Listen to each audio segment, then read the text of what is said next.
Hi viewers, this is your host Adnan Ali with you, and I believe you all agree that most valuable asset to any organization is its employees or its people. And today we are very excited to have Ben Baker with us all the way from British Columbia, Canada. For the past 25 years, Ben has worked with many customers to tell their story, both inside and outside of the organization, build their brands, and compel those they wish to influence to engage.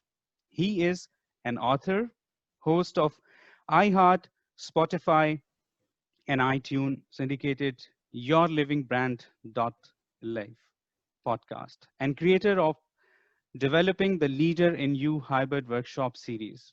He consult, speak virtually and live, and facilitate workshops on brand, leadership, internal communication, and employee engagement strategies. Thank you so much, Ben, for joining us all the way from British Columbia, Canada. Salam, Nada. Great having you. It's amazing that we can do this across all these time zones. Absolutely. I'm living in Dubai and it's night, and in Canada, British Columbia, it's morning, early morning. So that's great that we're connected and we are sharing an idea. So how's life in Canada in terms of COVID-19, how things are? Is it a bit relaxed or the lockdown is there? You know, it's interesting. The East Coast has been affected way more than the West Coast. I live out on the West Coast, and we've been very lucky. There is a lot of big outbreaks to the east of us. There's a lot of outbreaks to us, the south of us, in terms of the United States. We're right near Seattle. But, because of what our government has done in terms of the lockdown, in terms of the priorities that they've enacted, we've been fairly lucky, in terms of the number of deaths, in terms of the number of sick, et cetera. But, Canada as a whole has had some challenges. And I think that we're coming out of it. I think we're in stage 2 of stage 4. So they're looking at a 4-stage recovery plan. The restaurants have opened, but you're only allowed a limited number of seats out there. We're still saying, what we want, a limited number of people gathering together and everything that goes with it. But we're opening up slowly. And I think it's the right idea. I think it's the right plan. Has it hurt the economy? Absolutely. Has everybody's business been hurt? Absolutely. But I think that it's going to put us in a better shape long term because it's allowed people to be more innovative, have better communication, be able to understand what their business values truly are. So when we do come out of this, and we come out of this strong, and we will come out of this stronger, we're all going to be better off. Absolutely. And this, because the vaccine is not there, and there are countries who, started to get the peak right now, or there's not even, they have not attained the peak, and the situation is quite miserable over there. But yes, we have to live with it with certain SOPs, taking care of the social distance and taking care of hygiene and all that. Tell us something about yourself, Ben. Anything which is not there on your website, on your profile, which people might want to know about you. Well, it's interesting because I was born in the United States, but moved to Canada very early on. My mother was Canadian. My father was an American. I grew up in Vancouver, and I've been here since 1974. So I was 6 years old when I came in. So you do the math. We came up to Vancouver the last time the Canadian dollar was worth more than the US dollar. My mom's sister was living in Vancouver, so that's where we ended up. I grew up, knowing that communication around the table and being able to articulate your viewpoint was important. Our dinner table was always full of discussion. It was always full of politics. It was always full of business. My father was an entrepreneur. In fact, he was a serial entrepreneur. And I always grew up understanding that someday, somehow, I was going to open up my own company. I also grew up in a way realizing that taking over my father's construction company was probably not the right decision. We love each other dearly, but I think we love each other more that I didn't take over the company and I went out on my own. I moved away for university. I've lived overseas. I went to the University of Victoria. I've lived in New York. I've lived in LA. But I moved back to Vancouver in 1995. And from that, I got married. I have a kid. My son's 16 years old. We've been married for 24 years. And I started my own company in the communications business about 13 years ago with the premise of it's really important for people to understand brand. It's really important for people to understand what is the true value of your company. Who are you? Where did you come from? Where are you today? Who do you serve? Why do you serve them? And where are you going? And over the last 5 years, I've taken that really internally and understand that a lot of companies communicate their value externally well, but they're horrific at telling their story internally. Their employees are not buying in, and their employees don't understand the why, and they don't understand how they matter to the long-term success of the company. So that's the work that we've done over the last 5 years in terms of leadership training, in terms of brand story development, in terms of engaging, retaining, and growing employees. And it's all about getting people to understand their value and where the company is going and why the company is going in that direction. When you mentioned that you started the company 13 years ago, so take us before time before that, when you were maybe in the corporate world or you were doing job or other work. How was it? And just share some bits and pieces from there. Yeah, 10 years earlier, I joined a company called VCR Print, which no longer exists as far as I know.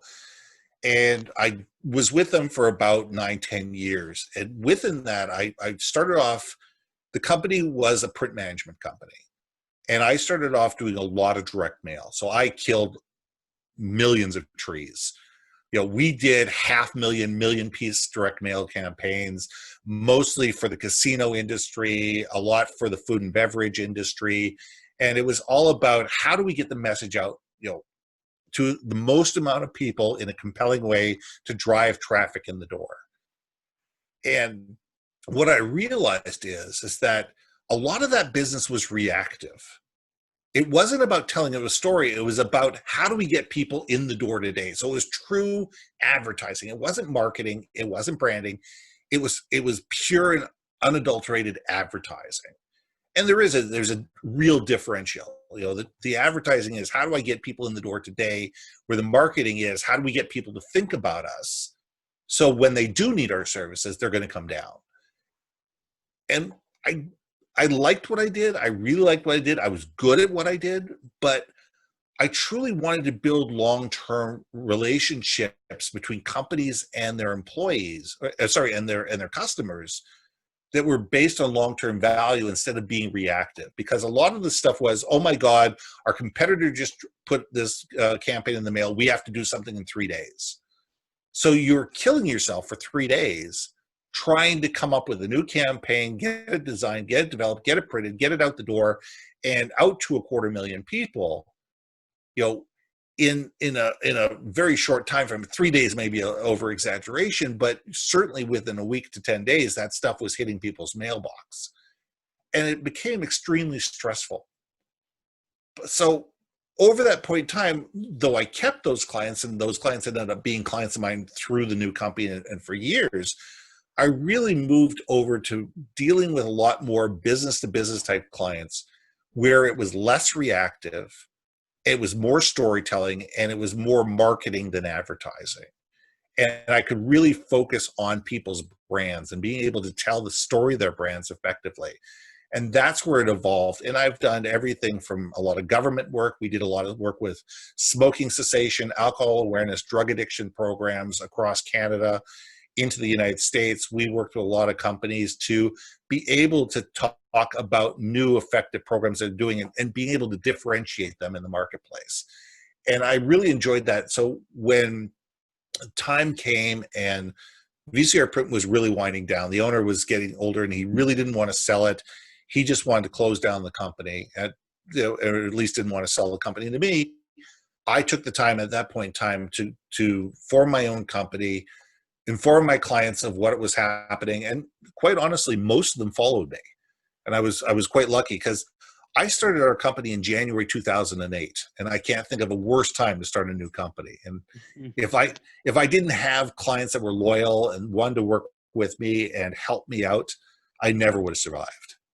How's the entrepreneur journey so far for you as compared to when you were working for someone? So what's the difference that you felt as an entrepreneur? The difference of being an entrepreneur and working for somebody else is you need to be far more motivated every single day to look at your customers and say, how do I add value?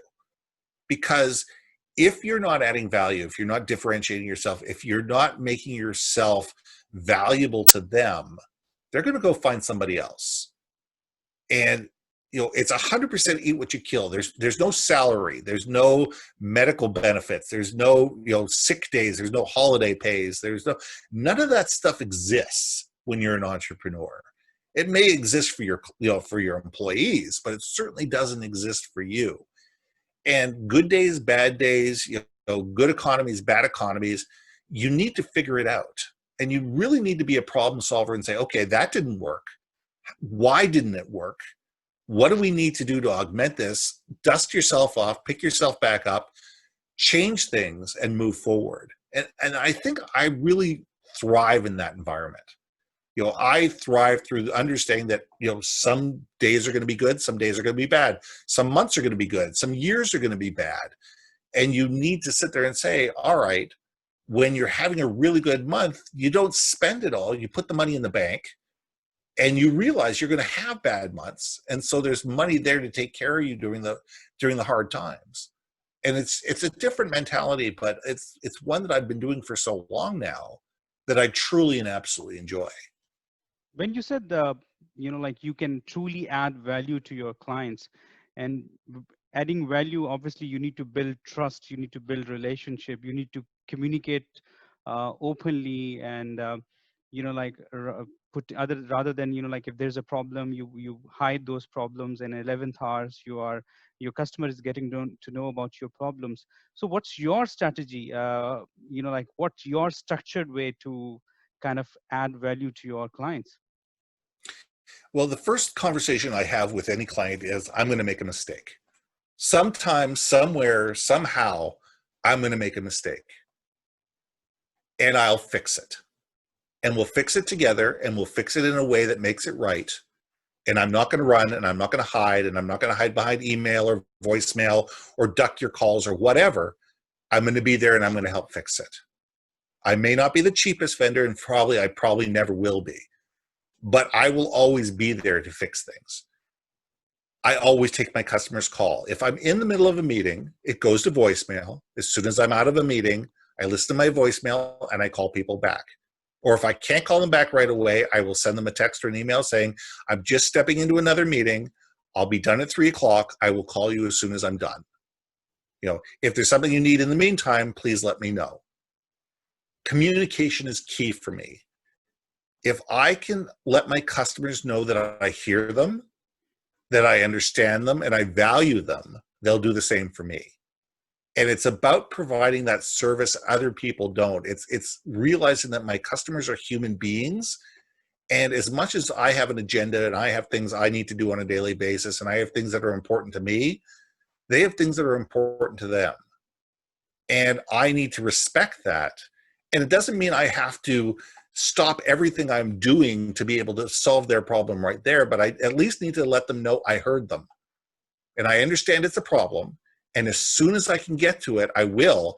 And if it truly is a 911 problem, and there have been over the years, give me a call. My phone is on, call me right now. I will pick it up. And let's figure it out together. And it might mean I need to work late into that evening, or it means I might need to get up early the next day and take care of something for them. But I will take care of it. And that's how trust is built. It's built on the little things that you do to let people know that no matter what the situation is, I will be there for you. And we'll figure it out together. When for a small organization, I mean, it will be very easy for them because they're very, like a close group where they know everyone is on the same page. But when the organization grows to a larger scale, where their operation is huge and they have multiple layers of people who are interacting with the client.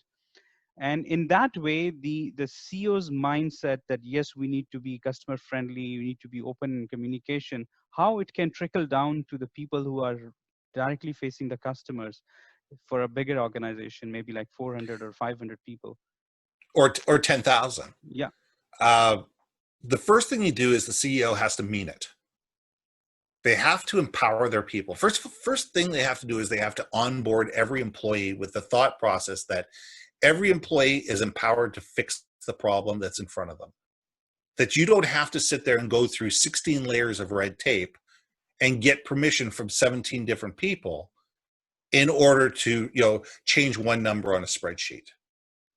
When you as a company can empower your people to make those type of decisions, it doesn't matter how big it is. Zappos is a perfect example, and here's a great story. And I don't know if this goes back 5 years, 10 years, 15 years. It doesn't really matter.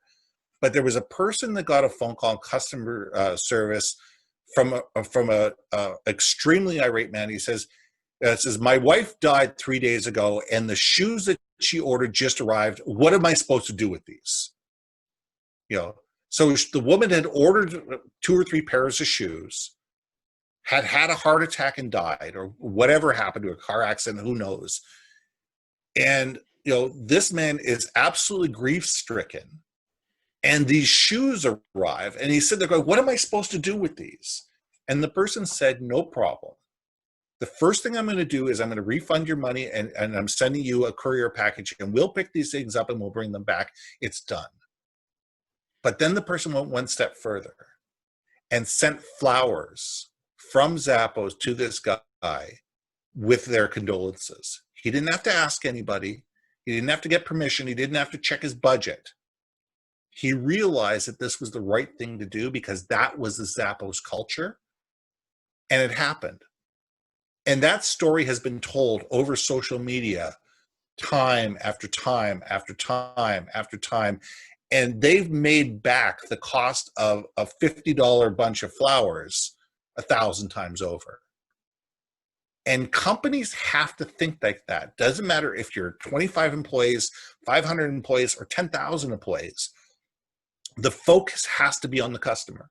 What do we need to do to solve the customer's problem? And the customer is coming to us, and they're even if they're yelling and screaming because they want something for us. If they didn't yell and scream, if they just left us and ignored us and went somewhere else, that's one thing. But they're yelling and screaming because they're asking for help. Absolutely. They're sitting there going, can you help me? And if all of a sudden that person has to be transferred from department to department to department to department, and finally 12 days later and 7 layers better, somebody was able to sit there and fix the problem, all that person is going to remember is that I had to fight tooth and nail to get my problem fixed.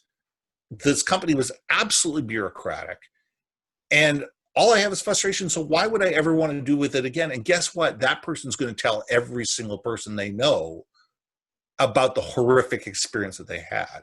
And now that, so customer experience has to be built from the ground up within companies if they truly want to consider themselves a customer-centric company.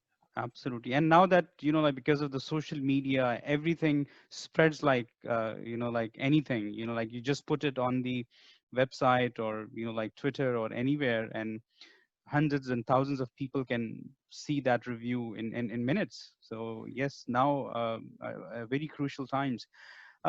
Ben, there's a survey in UAE by Gallup, which says that 85% of UAE employees, United Arab Emirates employees, are not engaged.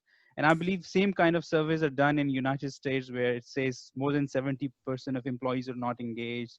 And, like more than 50% of employees are looking for new job while working. And it has cost a lot of, to the companies, to the economies. And definitely it trickled down to their dealing with the clients and with the customer satisfaction service as well. So what's your opinion on that? How to tackle that issue of employee engagement? Yeah. Before we go any further, let's put a dollar and cents amount to it.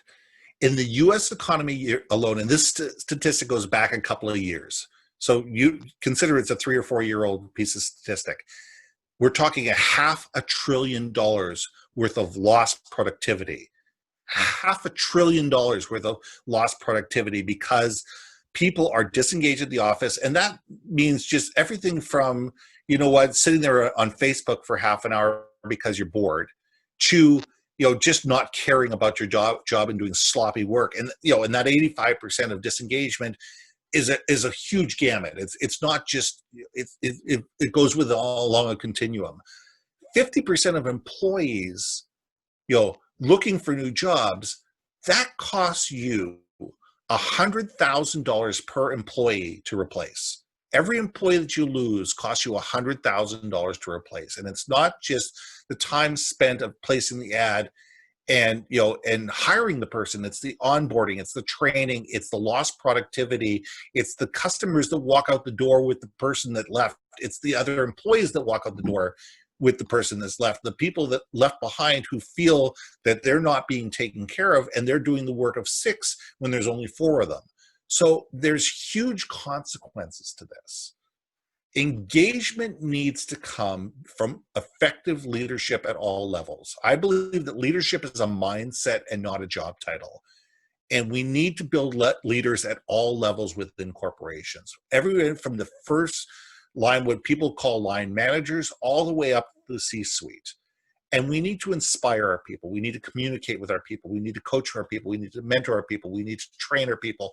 We need to give them the space to try, fail, and not have a finger pointed at them when they do, but instead call it a learning experience and allow people to learn from their mistakes and allow people to be better. Now, if you do the same mistake over and over again, that's a problem. We all look at that. If you have an employee that time and time again is making the same decisions, they're making the wrong decisions, they're constantly being trained, they're being talked to, they're being coached, whatever, and they still keep doing the same problem, that's a liability. And it's up to the company to deal with it in that respect. But the majority of people make mistakes because they don't understand. They make mistakes because they don't understand what the true priorities of the company are. They make mistakes because they don't understand what the true mission, vision, and values of the company are, because they're not lived within the company. I'm a big believer of get rid of traditional mission, vision, and value statements and create a brand story instead. Stories have been told for tens of thousands of years. People remember stories.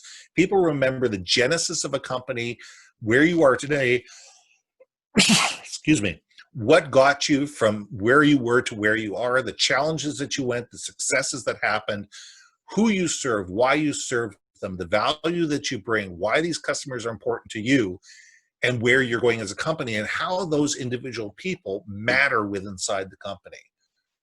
And when companies can do that and they can lead all meetings based on that brand story, everybody is marching to the same drum. And if everybody is thinking about customer first, if everybody's thinking about how do we make the customer's journey better and how do we work together as different departments to support that customer, engagement goes up.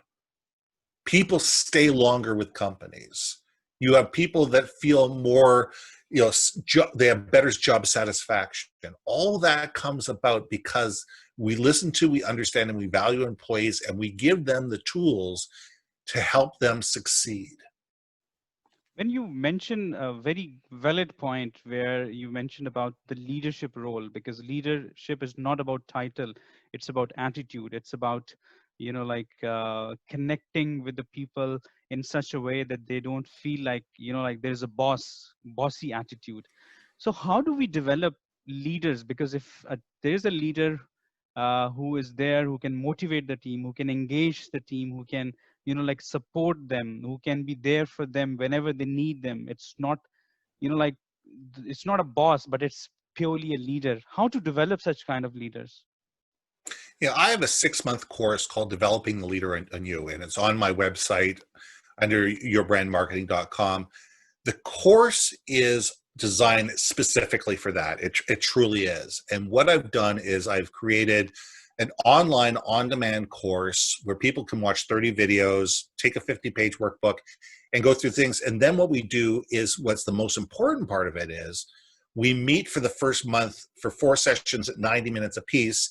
And then we extend the learning and we meet on a monthly basis for an hour with the team to be able to go, to go over things. So we learn as a team. The things that we teach in that course are really, it has to do a lot with communication, understanding, empathy, and allowing people the opportunity to fail and having success within that fail. It's celebrating the failures as a learning experience. And it's giving people the understanding that every single person on your team is different. They all walk in to work every single day with the minutia that happened that morning or the night before, and they all walk out of the office home with the weight of the day on their shoulders. So our job as leaders is to help understand that and mitigate the stress and the challenges that they go through. That's the important thing, because there's too many people, and Simon Sinek said this best, is that the difference between a manager and a leader is a manager sees somebody who's been late for 5 days in a row, and he goes up to them and says, you know what, you've been late for 5 days in a row. If you're late day number 6, we're going to write you up. A leader turns around to that same person and says, you know what, you've been late for 5 days in a row. Is everything okay? Wow. And that's the difference. The difference is, are you managing process or are you leading people? And that's what we need to teach people. That you lead people. You don't manage people, you lead people and you manage process. Unfortunately, what we've seen in the real life is that, like if a manager is there, all he is trying to do is save his own or her own job, and just, like letting those people, like go drain, like go out of the company, or, like if, for example, if it's a sales manager and the targets are not met, then the fingers are being pointing to the sales reps, rather than he's being, as a leader, taking the responsibility and doing something about that. But, like he's taking one people, okay, I'm letting him go because he's not doing his job. And so this is how the culture is that we've seen in the, in the Mm-hmm. Middle East or in the Asia. I don't know about how it is in In the. North America as well. Absolutely, North America as well. And I've got 2 things to say to that. One, I think COVID-19 is going to expose those people as managers, and is either going to have to get them to level up or they're going to lose their jobs. We're at that stage where, especially with remote teams, especially with the way that the world is going in terms of the future of communication, it's going to expose bad managers really quickly. Because they don't have the people right there in front of them that they can put them under their thumb. So it really sits there and says, okay, where's the loose pin here? The loose pin is this person who's not doing their job, they're not supporting their people, they're not taking care of their people. That's where we need to focus our effort as a company. And that person needs to be trained to be able to do this. And I'm going to say this. A lot of times it's not the fault of the manager who's trying to save their own skin. It's the fact that that manager has never been taught how to lead. That manager within the company, when they were brought in, they might have been good salespeople. Let's take the salespeople, for example. You have a guy or a girl who's been an amazing salesperson. They've been top, for month after month, year after year. We're going to make you the sales manager. Well, they don't get any training of how to manage people. They don't get any training about how to incentivize people. They don't have any training about how to communicate with people. And therefore, what do? They sit there and micromanage because they say, well, this person's not doing as well as I can. This person's not doing as well as I can. But they're not teaching people how to be better because they don't know how to teach people how to be better. So all they do is they end up micromanaging people, making people feel miserable. And this person's miserable because they'd rather be out in the field with their customers, doing what they do best, instead of having to push paper from one side of the desk to another side of the desk, writing reports and doing all the minutia stuff that they hate. Because if they truly did that, they wouldn't have been in sales to the first place. Because that's not what salespeople do. Salespeople go out, they take care of the customer, they do that, And if they're smart, they have somebody on the inside that handles the paperwork for them, because that's usually not the forte of a salesperson. So companies need to sit there and say, where is the juggernaut within the company? Where are we weak? And a lot of it, some of it comes down to training. Some of it comes down to the wrong person in the wrong place. Sometimes it comes down to, the person is just not satisfied in their job, and they're frustrated, and they're not given the power or the authority to be able to help their people the way they want to help them. There's lots of things that could be causing this.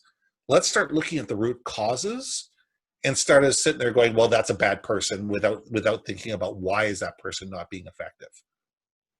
Perfect. And I've seen in my experience, there are managers where you sit with them and you feel like your energy is drained completely. Like you don't want to work, even though like you have your own ambitions. But there are certain managers where you sit with them and you feel like, oh, I mean, I need to do something. I'm motivated. I want to do it for myself, for the company. So yes, there are difference of individuals, and providing them with the right training definitely can help them. Um, what about the communication? You because you're expert in the communication. So what kind of strategies leaders should adopt for communication? Either it's internal communication or either it's external communication. The first thing that leaders need to understand is, just because I said. Yes, Ben. So when we're dealing with communication, the most important thing to understand is, just because you said it doesn't mean that it was listened to, and it doesn't mean that it was understood. We all tend to speak in the language, in the style, and in the medium that works for us. I like being on LinkedIn. I like talking on the telephone. I like being face-to-face. And therefore, my assumption is everybody likes the same thing as I do. It's not always true. My son, if you really want to get in touch with him, you text him. Or you send him a message on Instagram. That's how you get in touch with with my son. My wife, she's definitely a text person. Other people like email. Other people like a phone call. Other people like other social media content.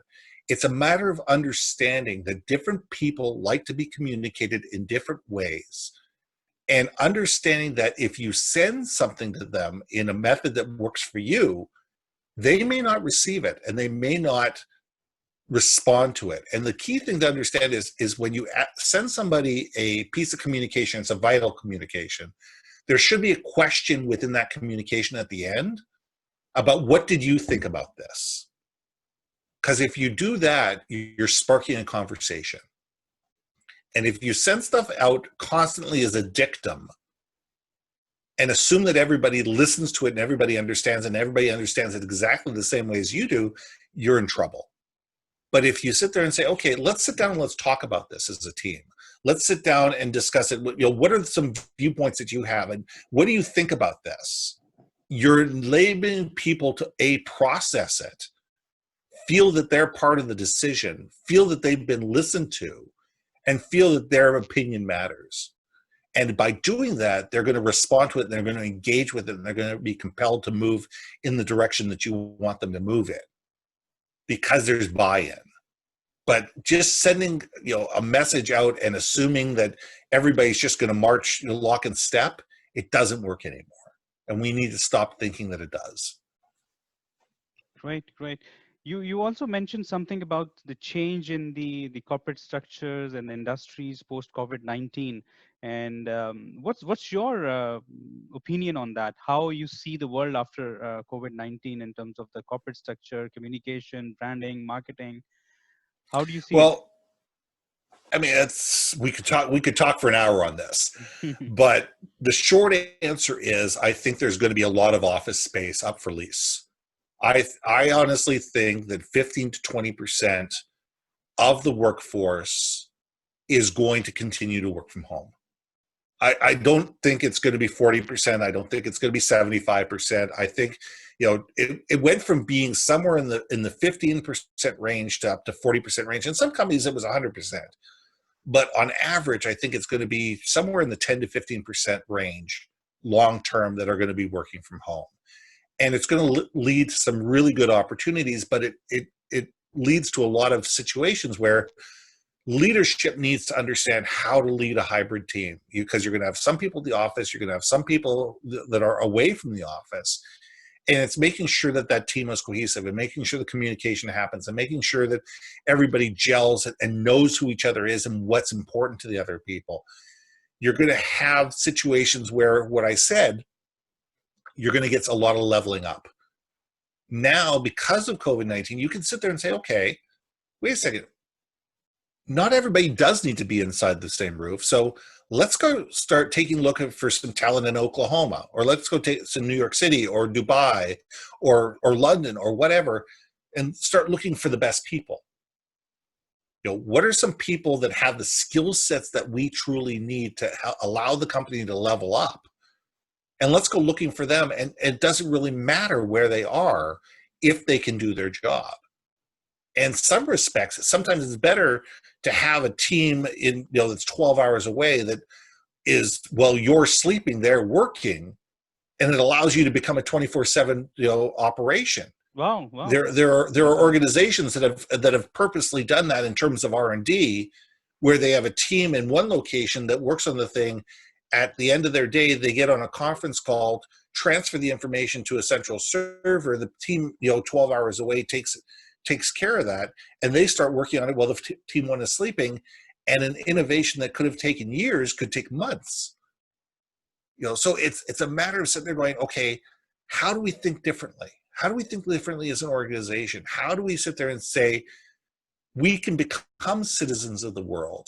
What is it going to take to do this? And what are the sacred cows that we've always had within our company that need to be killed in order for us to do this? It's allowing companies to think differently and realize that we all have an opportunity now to either have a clean slate or get rid of a lot of the minutia that was keeping us back, and look and say, is there a better way of doing things? Great. Ben, you're a specialist in communication, branding, employee engagement. What triggered you to write books as well? I mean, you have written books, so please share your experience on that. The first book I wrote was called Powerful Personal Brands, A Hands-On Guide to Understanding Yours. And I wrote that for a couple different reasons. And the first reason is that I mentor a lot at the universities. And I find that these third and fourth year students are brilliant and have very little understanding about who they are and their true value in the world. And they can't communicate it effectively. And I wrote that, and quite honestly, it's become a very successful book with people wanting to enter the C-suite, people that are wanting to level up their careers, people that want to gain that next level within their career. The book has been very successful with that because it's a workbook. At the end of every chapter, or most chapters, I ask a question and I leave 2 or 3 pages of lines and give you time to reflect on who you are, what you do, and why you do it. And it's about understanding who you are, codifying it, and communicating your value. So that's why I wrote that book. Our new book is just in the process of being put together. My co-author, Claire Chandler, and I are writing a book on leadership in a post-pandemic world. The title still hasn't been codified yet, but it's a series of conversations that we had, and it's going to come out sometime in August, on what's next. And what we did is we did a podcast series through COVID based on what's next. As leaders, what should we be thinking about in terms of moving beyond the actual horrifying stressful time that COVID was, and building the better organizations that we need to be in the future. So that's the next book that came out. For me, the purpose of books is to stimulate conversation. It's getting people to think about a different way of thinking about their lives. It's giving people insights that allow them to be better. It's not an ego thing for me. If 500 people read my book and truly and absolutely become better people because of it, I've done my job. If 1 million people read my book and their lives are changed of it, hey, I'll take that as well. Send checks. I'd be more than happy to take them. But to me, it's about allowing people to move the needle and allowing people to make themselves better. And those are the books that I try to write. What kind of books inspire you personally, and what kind of books that you read personally? You know, I don't read as many books as I should. I read a lot of articles. I read a lot of, op-ed pieces and stuff like that. And a lot of it comes down to time. I listen to a lot of podcasts and I listen to a lot of books, but I don't read a lot of books. The books that I tend to read tend to have a very specific message. There are thoughts of different ways of looking at the world. People that somebody said, this person's got a really interesting insight on whatever. And it could be on insurance. It could be on marketing. It could be on leadership development. It could just be about society in general. And for me, it's about gaining insights about life. I'm a true believer of, I like to learn a little bit about a lot of things. I never need to be an expert in everything, but what I want to do is at least be exposed to different ways of thinking.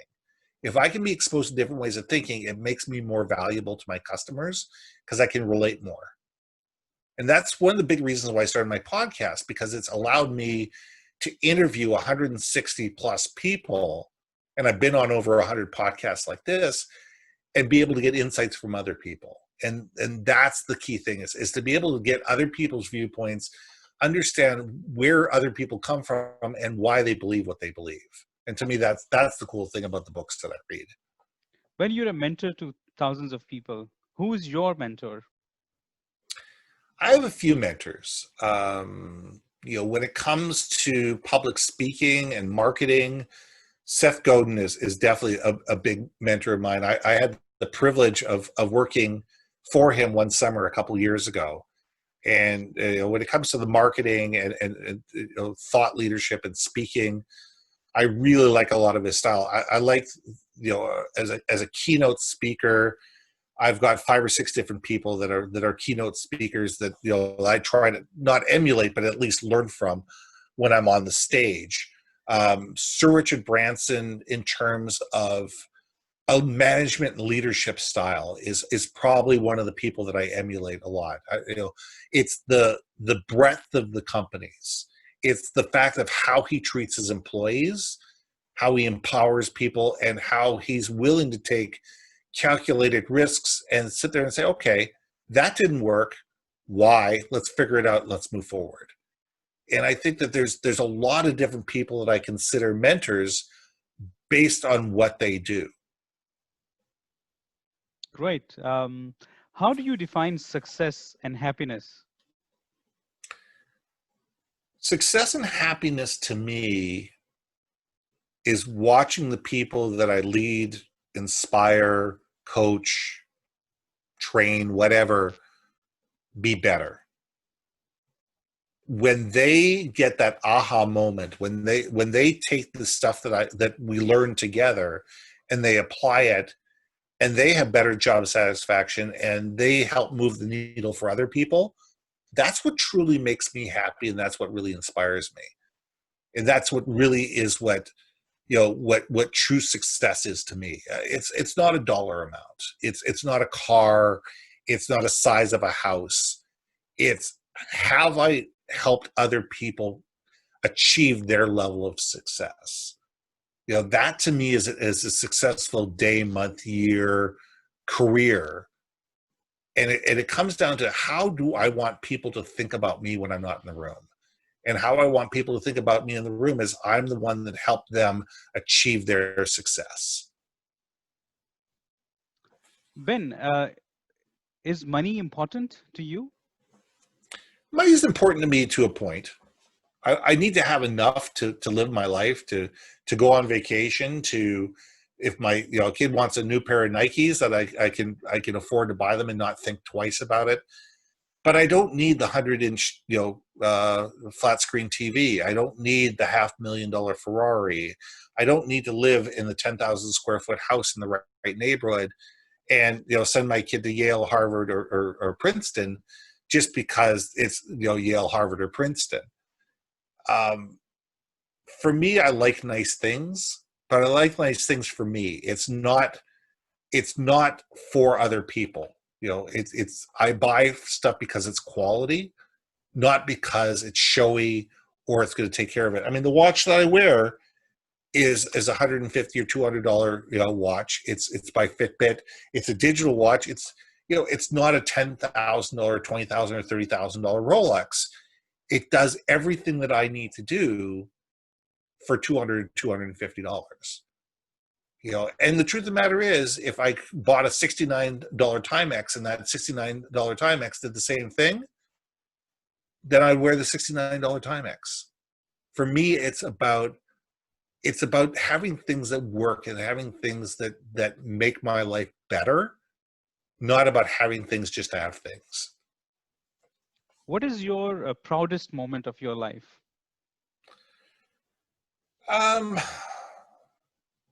That's a good question. I would say that there are a lot of proud moments in my life. Being married as long as I've been married, having a well-adjusted kid are proud moments of my life. I've had certain times where I've been on stage and I've really truly enjoyed that stage. But the proudest moment of my life, probably yet to come. I can't tell you what the proudest moment of my life is. I can tell you what the proudest moment of my life is so far, but not the proudest moment of my life, because I'm always expanding. I'm always challenging myself. I'm always looking at different things. I'm always looking at what's next. And I'm proud of the things that I've done, and I'm proud of the people that I've helped, and I'm proud of the things that I've allowed people to accomplish. I mean, living overseas for 3 years, that was a proud moment that I was able to do that. Integrate myself into a foreign culture, learn a foreign language, all the things that went with it. That's a proud moment. The day my son was born was an extremely proud moment. Helping certain customers achieve their goals that they didn't think were ever going to happen was a proud moment. But what the proudest moment of my life is, I really couldn't tell you what that's going to be yet. And and I may never get there. I'm proud of so many things. I'm proud of the life that I live, and the ongoing successes that I have, and the fact that I set goals and I achieve them.